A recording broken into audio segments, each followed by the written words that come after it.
Supremo kayo tayo. Tinanong nila ni Jack Rabal Primitibo Ano po ba alias nyo sa loob tayo? Commander niya Yung Ebok Ala po. Dami kong pangalan doon. Gobernador, Commander. Hanggang naging hawak ko na ang uksok. Bilang ama nila ako. Susunod. Uksok Ugang. Sabi ko, ikaw bang nardong putik? Sabi ko, kung di ka lang uksok, putik ka. Papatayin din kita Kailang mga hindi kaso interview ako. Silang Helen Villa. Yung si Bibiama, wala yun.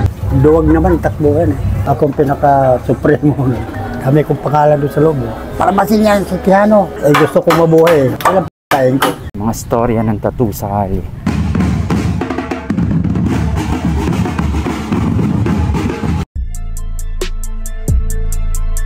Mga tinta nasa loob ng karayong pag tinatak na sa balat ay nagkakaroon ng malalim na kahulugan. Ito simbolo talaga ng mga itong ukso. Ugang. Yan ang gang ko sa loob. Kailan nyo po nakuha tong tatak na to? Panahon pa ni Marcos Nakulong ako, bata pa ako, 13 anos. Pinsala ako, matay lang ako Pinuli ako nung Marcelo, kinulong ako, hindi ako nakalabas hanggang nakapatay ako sa loob. Napatay nyo doon tayo, ibang man. Mayor. Ano? Tapos order ako sa Mandaluyong. Welfare nung araw, welfare. Hindi ako tinanggap kasi pumatay na raw ako Tinonover naman ako sa Muntinlupa. Sa 13 ako na dinala ko ng Muntinlupa. Bagansya lang ako Bagansya na yung Marcos nung araw. Meron ako sa dalawa, katulad sa inyo malalaki. Ginagawa niyo kong utusan. Kasi masalbahe din yung samahan ko. Hanggang nakulong kami. Hindi na ba ako pinalabas yung dalawa lang ang binagsahan Ako naiwan. Binubugbog ako, gabi-gabi doon sa mga madilim, Bartolina. Sundutin yung mata mo, hindi ka makakita. Doon ang dahilan na para bang wala na akong pag-asa.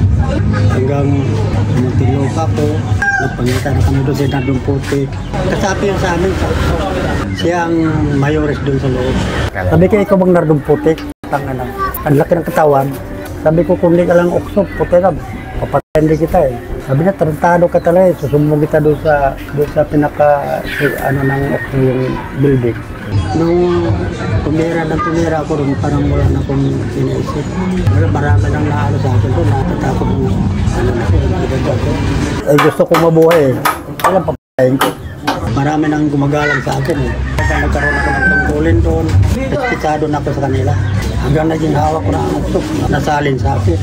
Kasi yung hawak talaga ng uksok, kasabay ni Jaime Jose na binitay. Tapos na Sa akin iniwan. Kailangan akong mamumuno ulit. Ilang taon po kayong namuno ng Okso? 26 ako doon Ako may hawak doon. Ako nagpapatayin doon sa loob. Kasi nung araw, magulo. Riot gabi-gabi. Gano'ng karami Okso po yung hinawakan nyo ng mga panahon? Marami kasi mayroong mga Bisaya. Diba, Liti, Bisin, Atan Cebu, 45. Ukso yun, ukso rin yun sila. BCG, parang apelido lang nila yun. Pero sa akin nagagaling Budget sige, walang gulo Walang gulo. Bago sila gumawa ng gulo, sa akin muna sila magpapalo. Batman, Ilocano Gang, Batang Mindanao. Kasapin ng ukso yan. Bilang ama nila ako. Susunod. Nanggagaling sila sa akin lahat. Bago sila tumatag ng bayan nila, sa akin sila nagagaling. Dami kong pangalan doon. Gobernador, Commander, kailang mga hindi kaso interview ako. Silang Helen Villa. Hindi, comparative sila Tatay ni Pap. Umiyak ka, nakita niya ako sa town center, umiyak Sabi niya, Papa tawag sa akin. Sabi niya, Papa, ang dudumi mo? Bakit ka nagkaganyan? Siyempre, nagkatarbaho na ako Hindi sila ni De Castro, si Helen Villa. Araw-araw, gabi-gabi ako pinakausap doon kung paano dinisipin ako yung kulungan. Ano po ba alias nyo sa loob tayo? Commander niya Yung Ebok Ala po, yun talaga Sa pelikula lang yun. Kung wala hindi ko bibigay yung ko. Kukunin lang nila yung sa lupa kung paano ko sila napatayin Yung si Bibiama, wala yun. Minsan na kami nagkabanggat naman namin. Ano po yung pagkakakilala sa kanya sa loob tayo? Siga din siya. Iba naman yun siya kung tayo naman tulog, tayo naman. Kaya nabitag siya Ano po ba daw yung totoong rason kung bakit siya nakulong tayo? Kasi yung sabi sa amin. Hindi ko alam ang istorya niya kasi kanya-kanya kami ng Kasi pagitan pader. Pangita lang kami kung isuban, away, bago magpangita. Ambos. Dalawang beses lang ata kami nagkaharap doon kasi ako na may hawak doon, hindi na ako nakagalaw doon. Ako nagpamalakad sa mga sa loob. Abo. Yung unang beses kayo tayo na nagkaharap ni Baby Ama, ano yung mga nangyayari po? Walang kuan. Kasi doon lusuban doon kuan naman, hindi naman tagaan talaga Parang amusin ka lang, Abo. Kansawag ka. Tawatin ka naman ng mga pulis. Nung nagharap na kayo ni Marshall Ama? May parang yan parang labo-labo. Alex din. Bata pa rin. Bata rin kayo parehas nung nagkaharap kayo? Edad siguro ko ng 16. Tapos siya? Hindi ko alam kung ilan ang edad niya. Wala. Hindi na rin yung pangabon. Duwag naman, takbuhan Ipangita kami. Hindi naman ako mag-isa. Marami rin siya kasama. Parang girian lang ba? Kasi ang patayan doon, ambos-ambos lang. Ngayon kung sakali na magka-umpisa na, magdibaan na ng mga building yun. Yung dalaw dyan sa loob, ako nagpapasok dyan. Kami ni Berting Labra, si Eddie, Vincent Corsologo. 4 lang kami dyan nag-meeting na parang request sa justice. Parang yung dalaw, mga asawa-asawa, maibigay doon sa loob. Galit na nga ako ni Juan, nag-sagutat kami ni Dikas. Sabi ko, sir, parang pinapatay mo ako. Bakit parang hindi ka na uuwi Di mo ba alam na pinapatawagan mo ko lagi sa Uber, sir? Ang dami nag-abang sa akin. Wala yan, hindi ka mamamatay. Dami mong alalay Hindi ka pa nga dumarating. Ang alalay mo, dito, tambak na Pwede yun, sabi. Nakaya ko raw. Sabi ko, bakit? Pinag-usapan na sabi ko. Kasi doon, pag palitan direktor, akong hinahanap. Sino bang premo dyan? Supremo kayo tayo? Parinig ko lang sa mic Si Premo. Primo. Kailangan ko. Kaya siya Primo. Supremo.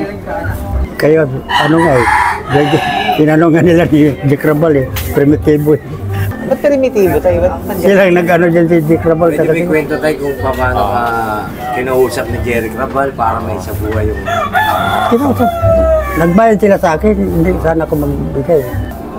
Bakit ba nila kinuha yung buhay mo? Sa kaguluhan nga doon sa loob Pinalabas na may motibo pumala ikaw yun tayo. Oo, yung Sabi ko, wala naman kong alam dyan Sabi ko, bakit pilitin mo ko na bigay kong yung kasaysayan ko, ayaw ko ibigay, sabi ko. Hindi naman yung lahat na kukuha lang sila, isalin lang doon sa pelikula. Ganun lang pala yan sila Hindi ko alam Kunting istorya lang pala kinukuha, tapos sa puli nila. Kasi ang sa palabas tayo, kalaban mo ron si Baby Ama. Oo. Kaya yung mga tao gusto nilang malaman kung paano. Talaga magkalabang kami. Hindi lang tumagal. Kasi nabitay na siya Wala naman na yung hanggang kansawan lang sigawan. Hindi naman na kadikitan wala, ganun lang, kansawan ka lang. Kakansawan ka, kansaw din. Talagang mortal kong kalaban yun. Pero di gano'ng magkadikit kami na talagang yan ang hinahanap po magpanagpo, di naman na sila nadikit May mga pagkakataon din na binalak mo siyang ambusin? Hindi mo maano. Nung ako na may hawak, din ako Ang katungkulan niyo po sa loob, Supremo? Akong pinaka-supremo. Kaya pala na pelikula yung buhay mo Hindi ko nga sana ibigay Sabi ni Jan Regala, bigyan kita ng pera. Bakit tayo mo ibigay? Doon ako kinasal, kasawa ko doon. Parang ako na lang niligawan kasi doon ako sa loob Tapos pasok na yung babae doon sa Lupa Doon ako kinasal, gulat niya, sabi nga ng mga polis, puti nang bihira yan gubang ko mo Kasal mo hiwalay kayo pagkagabi Sabi ko hindi, dito matutulog yan. Kakasal lang namin, palabasin niyo. Hindi ako may hawak Paano ang buhay mo doon sa loob? Ang sarap ng buhay ko. May tagahilot, may tagalaba, disingin lang ka ng pagkain. Hindi yung ranso, kailangan sarili mo kain. Pero bago mo marating yung posisyon na yan tayo, marami ka rin siyempre. Ang dami kong patay mo na. Sabi nung hawak sa akin, kailangan na ikaw humawak, malapit ako mamatay. Isasabay na ko ni Jaime Joseph. Kailangan bago ko bitain, itingin lahat ng tao. Kailangan ayaw isasali. Sabi ko, bahala ka. Ang dami kong pamilya sa Tagbilaran, mga matataas na tao. Lumabas ako 1991. Binigyan ako ng passes. Pinagpupunit ng mga kamag-anak ko doon. Binigyan ka pa ng problema, ang tagal mo sa kulungan. Sabi ko, mabuti nga, nakalabas ako Hindi man ako makalabas talaga. Sinulungan ako ng direktor. Sabi ko, makalabas ba ko? Ilang taon nang bubunuin ko? Hindi na mabilang. Puro life sentence, puro Ang nagpalabas sa akin, andyan ngayon si Guina, Director Guina, General. Ito kami na ano tayo sa pelikula. May ibong alam. Di naman ko yun eh, di ko man talaga ano yun kasi sila lang namimilit eh. Backgroundan pa rin lang yung De Castro, William Vela. Ayoko na ano eh, kasi katulad kay Ruben, mahambog na yun si Ruben. Di naman totoo yung mga pelikula niya. Ipapasok mong armor ka doon sa loob eh. Di naman po pwede yun. Dinala ko na, nakapunta ko ng Palawan nung inareglo ko yung gulo doon sa loob. Sinama ko ng director. Kung kilala niyo si Director Santos, yun ang nagdala sa akin doon sa bahay. Kasi malubang gulo doon sa Apan eh, Palawan. Dinala ako doon, parang ayaw silang sportif sa Okso. Kumbaga peacemaker. Sakay nga ako helicopter eh. Sabi ko baka mahulog ako ito, walang pintuan. Okay. Anong magkano pala binayad sa inyo nung unang-una? Yung binigyan ako, Oo, nung dati. pera. Oo. Ayaw ko, 6,000 ba yun? Binili sa akin. Hindi ko na matandaan. Kami kong pangalan doon sa loob. Para masinyan sa piano. Walang gagalaw sa akin kahit maglinis. Nakahiga lang ako. Sarap ng pagkain. Ang sigarilyo mo dyan, tambak sa lamesa eh. Kape, pera. Tuwing linggo may pera ako sa bawat silda eh. Pumupunta ako dyan, nagpaturo sa akin kung anong mga ano sa kulungan. Kahit nasa laya na po kayo, Oo, dyan, nagpaturo sila sa akin. iniimbitahan pa po kayo dyan Oo. sa loob. Anong ginagawa niyo dyan tayo pag iniimbitahan? Sabi ko, kasi minsan dumalaw ako doon. Sabi ko, pangit ng dalawan niyo. Walang disiplina. Mayor ka ba? Turo ko sila. Mayor pala kayo, bakit kayo nakipag-usap na hindi niyo dalaw? Yung may dalaw ng mga tawan mo, kayo nakipag-usap. Ano, hindi pa pwede yan, sabi ko. Kung sa Muntinlupa kayo, hindi pa pwede. Pero mo, hindi niyo alam ang pamalakad dito, sabi ko. Huwag kayo mangitin. Pangit yan na ngitin ko sa Bagong Paso. Sa Cagayan de Oro, ang tagal ko hinawakan yan. 2 taon bago ko dineliver ng Mandaluyong. Iaklat ng mga preso doon na huwag na akong papunta ng Muntinlupa eh. Kasi pinagbawal ko yung bugbog, palitan ng damit, hingian ng pera. 2 taon ako. Nag-mayor kayo sa Cagayan de Oro. Oo, ako rin kapalit sa pagka-mayor ng pinatong mayor. May kwentuhan nga namin eh. Sabi na, pre, dapat makalabas ka na eh. Sabi ko, ayaw ko na lumabas. Magit 200 ang sentensya ko eh. Sabi nga ng direktor, hindi ka na talaga makalabas eh. 200 ang sentensya mo. Sabi ko, sir, di ko naman kailangan lalabas eh. Wala na ako. Wala kang pamilya. Sabi ko, dami kong pamilya eh. Yung baryo namin, San Carlos di pamilya eh. Pumunta ka ng Tagbilaran. Malaman mo kung sinong kamag-anak ko doon. Dami akong natulungan doon. Marami akong naligtas. Kaya kung iligtas mong buhay mo,